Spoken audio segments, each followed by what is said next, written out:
Hello student, welcome back to my Tanushree tutorial. +3 second semester MDC Economics Entrepreneurship Development Unit 2 ର long question discussion କରିବା। Idea generation source and methods। ପ୍ରଥମେ ଆମେ ଓଡ଼ିଆରେ discussion କରିବା, ତାପରେ ଇଂଲିଶରେ ଡିସ୍କସନ୍ କରିବା।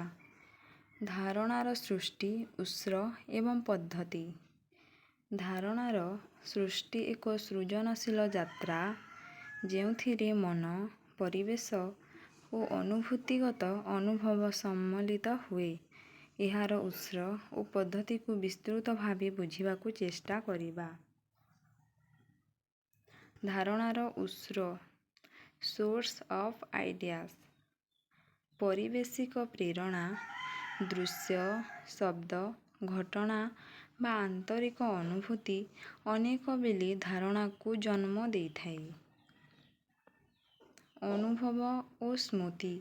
ବ୍ୟକ୍ତିଗତ ଅନୁଭୂତି, ପୂର୍ବ ଘଟିତ କାହାଣୀ ଓ ଅନୁଭୂତ ଦୁଃଖ, ସୁଖ ଧାରଣାକୁ ଆକାର ଦେଇଛି। ପାଠ୍ୟ ଓ ଅଧ୍ୟୟନ। ବହି, କବିତା, ନାଟକ, ଜ୍ଞାନ ବିଜ୍ଞାନ ଓ ଦାର୍ଶନିକ ଚିନ୍ତନ ଉତ୍ସ ରୂପେ କାମ କରେ। ସମାଜ ଓ ସଂସ୍କୃତି। ଲୋକ ସାହିତ୍ୟ, ଐତିହ୍ୟ ଓ ଜନଜୀବନ ବିଷୟରେ ଅବଦାନ ଧାରଣାକୁ ପ୍ରଭାବିତ କରେ। ଧାରଣା ସୃଷ୍ଟି ପଦ୍ଧତି। Idea generation methods. ପଦ୍ଧତି ଓ ବିବରଣୀ। Brain streaming. ତାର ବିବରଣୀ ହେଉଛି ଏକ ଦଳ ବା ଏକାକୀ ଭାବରେ ବିଚାର ଅନ୍ତର୍ଗତ କରାଯାଏ। ମାଇଣ୍ଡ ମ୍ୟାପିଂ ର ବିବରଣୀ ହେଉଛି ଏକ ମୁଖ୍ୟ ଧାରଣାକୁ ଅନୁସୃତ କରି ଶାଖା ରୂପେ ଉପଧାରଣା ଉନ୍ମୋଚନ। SCAMPER technique. Substitute, combine, adapt, modify, put on another, use, eliminate, revert। Role playing. ବିଭିନ୍ନ ଚରିତ୍ର ଗ୍ରହଣ କରି ବିକଳ୍ପ ଚିନ୍ତନ। Random stimulation. ଅପ୍ରତ୍ୟାଶିତ ଉତ୍ସ, ଫଟୋ, ଶବ୍ଦ, ଘଟଣା ଦ୍ୱାରା ପ୍ରେରଣ। Reverse thinking.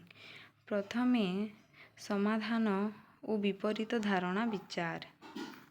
ଏବେ ଆମେ ଇଂଲିଶରେ ଡିସ୍କସନ୍ କରିବା। Source of idea generation.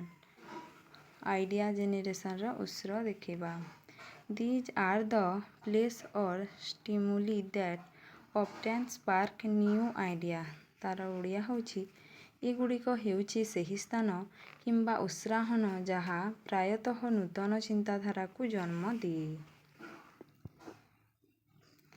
Personal experience. ବ୍ୟକ୍ତିଗତ ଅଭିଜ୍ଞତା। Emotions, memorial or life event that shape unique personality। ଭାବନା, ସ୍ମୃତି କିମ୍ବା ଜୀବନ ଘଟଣା ଯାହା ଅନ୍ୟାନ୍ୟ ଦୃଷ୍ଟିକୋଣକୁ ଆକାର ଦିଏ। Observation and surroundings. ପାରିପାର୍ଶ୍ୱିକ ଅବସ୍ଥାର ପର୍ଯ୍ୟବେକ୍ଷଣ। Nature, people, behaviour, social trends. ତାର ଓଡ଼ିଆ ହେଉଛି ପ୍ରକୃତି, ଲୋକ, ଆଚରଣ, ସାମାଜିକ ଧାରା। Reading and research. ତାର ଓଡ଼ିଆ ହେଉଛି ପଠନ ଏବଂ ଗବେଷଣା। Books, article, case study and entrepreneurship materials. ତାର ଓଡ଼ିଆ ହେଉଛି ପୁସ୍ତକ, ପ୍ରବନ୍ଧ, କେସ୍ ଷ୍ଟଡି ଏବଂ ଉଦ୍ୟୋଗ ସାମଗ୍ରୀ। Culture and tradition. Local stories, art forms, festival and customs. ସଂସ୍କୃତି ଏବଂ ପରମ୍ପରା, ସ୍ଥାନୀୟ କାହାଣୀ, କଳାରୂପ, ପର୍ବପର୍ବାଣି ଏବଂ ପ୍ରଥା। Media and entertainment.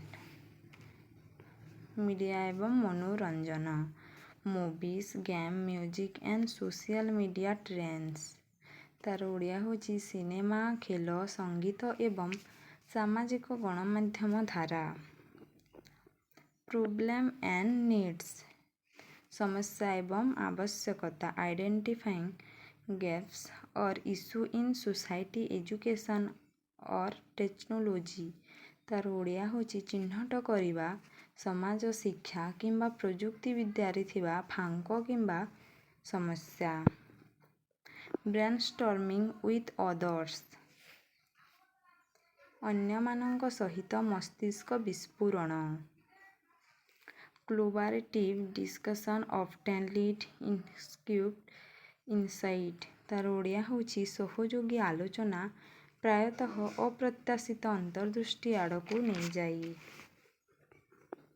Idea generation method, idea generation ପଦ୍ଧତି। ମେଥଡ଼ ପଦ୍ଧତି, ଡିସ୍କ୍ରିପସନ୍ ଓଡ଼ିଆ ହେଉଛି ବର୍ଣ୍ଣନା।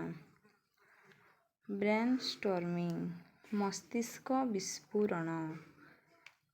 ତାର ଡିସ୍କ୍ରିପସନ୍ ହେଉଛି rapid unrestricted flow of idea great for group session or personal thinking. ତାର ଓଡ଼ିଆ ହେଉଛି ଚିନ୍ତାଧାରାର ଦ୍ରୁତ ଅପ୍ରତିବନ୍ଧିତ ପ୍ରବାହ, ଗୋଷ୍ଠୀ ଅଧିବେଶନ କିମ୍ବା ବ୍ୟକ୍ତିଗତ ଚିନ୍ତାଧାରା ପାଇଁ ଉତ୍ତମ। Mind mapping, a visual tool connecting central concept to sub idea for clarity and expression. ତାର ଓଡ଼ିଆ ହେଉଛି ସ୍ପଷ୍ଟତା ଏବଂ ବିଚାର ପାଇଁ କେନ୍ଦ୍ରୀୟ ଧାରଣାଗୁଡ଼ିକୁ ଉପଭାବନା ସହିତ ସଂଯୋଗ କରୁଥିବା ଏକ ଦୃଶ୍ୟ ଉପକରଣ। କେମ୍ପର ଟେକ୍ନିକ୍। ତାର ଡିସ୍କ୍ରିପସନ୍ ହେଉଛି structure creativity using substitute combine adapt modify put to use eliminate reverse. ତାର ଓଡ଼ିଆ ହେଉଛି ସଂରଚିତ ସୃଜନଶୀଳତା ବ୍ୟବହାର କରି ପ୍ରତିସ୍ଥାପନ, ମିଶ୍ରଣ, ଅନୁକୂଳନ, ପରିବର୍ତ୍ତନ, ବ୍ୟବହାରରେ ରଖ, ଦୂର କରିବା ଓ ଓଲଟା। ରୋଲ୍ ପ୍ଲେଇଂ, ଭୂମିକା ନିର୍ବାହ। ତାର ଡିସ୍କ୍ରିପସନ୍ ହେଉଛି imagining for different character perspective to discover new viewpoints. ତାର ଓଡ଼ିଆ ହେଉଛି ନୂତନ ଦୃଷ୍ଟିକୋଣ ଆବିଷ୍କାର କରିବା ପାଇଁ ଭିନ୍ନ ଭିନ୍ନ ଚରିତ୍ରଙ୍କ ଦୃଷ୍ଟିକୋଣରୁ କଳ୍ପନା କରିବା। Analogical thinking. ତାର ଓଡ଼ିଆ ହେଉଛି ଅନୁରୂପ ଚିନ୍ତାଧାରା। ତାର ଡିସ୍କ୍ରିପସନ୍ ଦେଖିବା comparing one domain to another to find new insights, E G entrepreneurship modelled on ecosystem. ତାର ଓଡ଼ିଆ ହେଉଛି ନୂତନ ଅନ୍ତର୍ଦୃଷ୍ଟି ଖୋଜିବା ପାଇଁ ଗୋଟିଏ ଡେମୋନକୁ ଅନ୍ୟ ଡେମୋନ ସହିତ ତୁଳନା କରିବା, ଯଥା ଇକୋସିଷ୍ଟମ୍ ଉପରେ ଆଧାରିତ ଉଦ୍ବେଗ। Reverse thinking. ତାର ଓଡ଼ିଆ ହେଉଛି ଓଲଟା ଚିନ୍ତା। ତାର ଡିସ୍କ୍ରିପସନ୍ ଦେଖିବା looking at the problem backward, what if the opposite were true. ତାର ଓଡ଼ିଆ ଦେଖିବା ଆମେ ସମସ୍ୟାକୁ ପଛକୁ ଚାହିଁଲେ ଯଦି ବିପରୀତ ସତ୍ୟ ହୁଏ ତେବେ କ'ଣ ହେବ। ରାଣ୍ଡମ୍ ଇନପୁଟ୍, ଅନିୟମିତ input. Using unrelated prompts, a photo, face or object to spark unexpected thoughts।